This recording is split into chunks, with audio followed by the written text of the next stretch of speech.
আপনি বাবার গ্রামে মিটিং এ যান নাই কেন? আসসালামু আলাইকুম ওয়া রাহমাতুল্লাহি ওয়া বারাকাতুহু। আসলে আমি যে রবার্ট গ্রামের কমিটির বৈঠকে যাননি এমন নয়।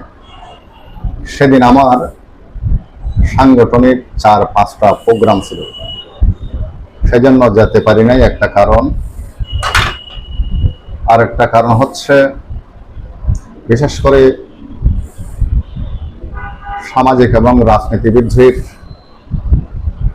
ব্যক্তি স্থান, পরিবেশ পরিস্থিতি দেখে কোথায় যাব কোথায় না যাব সেটা সিদ্ধান্ত নিতে হয়। কারণ রাজনীতিবিদরা সবসময় নিজেদের ব্যক্তিত্বকে রক্ষা করে চলে। বাবার গ্রামের ব্যাপারে কিছু বলুন। হাঙ্গরের রবার্ট গ্রামের ব্যাপারে বলতে গেলে দীর্ঘক্ষণ সময় লাগবে, এরপরও আমি সংক্ষিপ্ত সময়ে বিষয়টা বলার চেষ্টা করব। মূলত হাঙ্গরের রবার্ট গ্রামের যিনি অ্যাপ্লিকেশন করছিলেন তিনি ছিলাম আমি। এটা আমি জননেতা শাহজাহান চৌধুরী সাহেবের নির্দেশে এবং চৌধুরী মোহাম্মদ সালেহ সাহেবের অনুপ্রেরণায় 2005 সালে আমি পদুয়া ইউনিয়ন পরিষদের চেয়ারম্যানের জননেতা জনাব মরহুম ওমর ফারুকের মাধ্যমে একটা রেজুলেশন পেশ করে উপজেলায় পাঠিয়েছিলাম।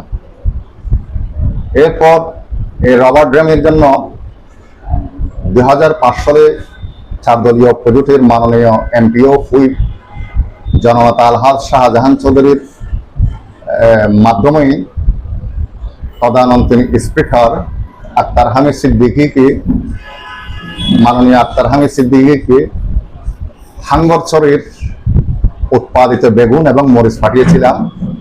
সেই সুবাদে জননেতা শাহজাহান চৌধুরী 2005 সালে একটা প্রস্তাবনা উপস্থাপন করতে সক্ষম হয়েছিলেন হাঙ্গরের রবার্ট গ্রামের ব্যাপারে।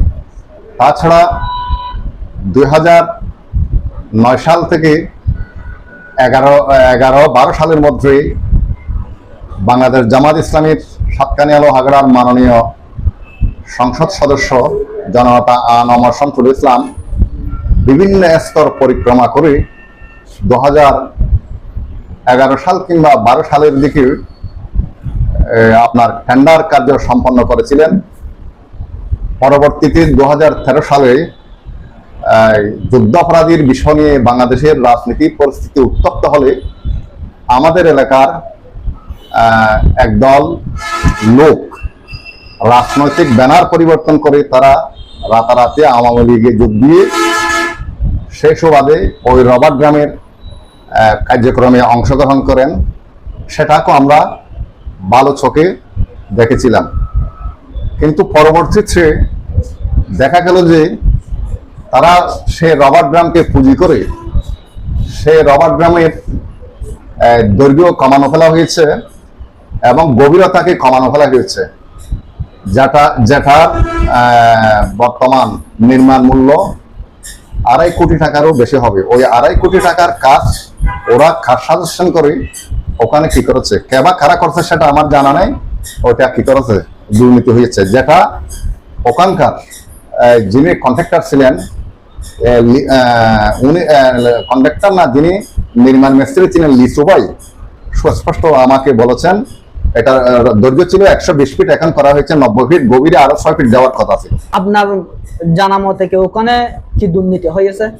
এখানে আমার জানা মতে নয়, এলাকার তো সব মানুষরা জানেন। এখানে রবার্ট গ্রামের যেটা ব্যবস্থাপনা কমিটি ছিল, এখানে 800 জনের মতো সদস্য আছে। প্রাথমিক যেটা তদন্ত করা হয়েছে বিগত অ্যাডক কমিটিরা, তারা বলেছেন যে ওখানে 45 লক্ষ টাকার মতো টাকা উধাও হয়ে গেছে, এখানে মাত্র 18,000 টাকা আছে। তাহলে আমরা এখনো উধাও বলবো না। এটা যতক্ষণ পর্যন্ত এটাকে ওই 45 লক্ষ টাকা যে জায়গায় থাকার কথা ছিল সেই জায়গায় না থাকে, তাহলে ওটাকে দুর্নীতি বলা যাবে। তা আমি আশা রাখি দ্রুত টাকাগুলো ওখানে যারা আগে ম্যানেজমেন্টে ছিলেন তারা এই টাকাগুলি যাতে ফেরত দিয়ে দেয়, যেহেতু এটা জনগণের আমানত। আমরা দেশে সমাজনীতি এবং রাজনীতি করতেছি যে ইনসাফ ভিত্তিক সমাজ প্রতিষ্ঠার জন্য, মানুষের হক আদায়ের জন্য। একটা বিষয় আমার কাছে স্পষ্ট হয়েছে যে সেটা হচ্ছে রাওয়ারডাম বর্তমানে যে অফিস আছে সেই অফিসের জায়গা ক্রয়ের ব্যবহারেও একটা অনিয়ম দেখা যাচ্ছে। সেটা বিধি মোতাবেক সরকারের নামে না হইয়া ব্যক্তি বিশেষের নামে রেজিস্ট্রেশন করা হয়েছে। এটাও একটা কি সমস্যার বিষয়। বর্তমান কমিটি কি দুর্নীতিবাজ? হ্যাঁ, আবার বলেন। বর্তমান কমিটি কি দুর্নীতিবাজ? হ্যাঁ, সুন্দর প্রশ্ন করেছেন।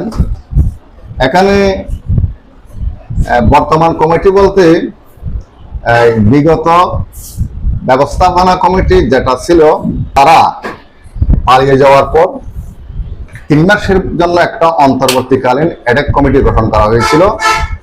ওই অ্যাডক কমিটি গঠনের ব্যাপারে উপজেলা থেকে শুরু করে এলাকার মধ্যে সবচেয়ে আমার ভূমিকা ছিল। সাথে সাথে এলাকার আমাদের পদুয়ার যুব বিভাগ সহ বিভিন্ন নেতৃবৃন্দ, বিশেষ করে বিএনপিরও অনেক ভাই, হাসেম ভাই সহ অনেকে ছিলেন। কিন্তু বিগত 3 মাস তারা যে দায়িত্ব পালন করেছিলেন এটা আমরা সন্তোষজনক নয়।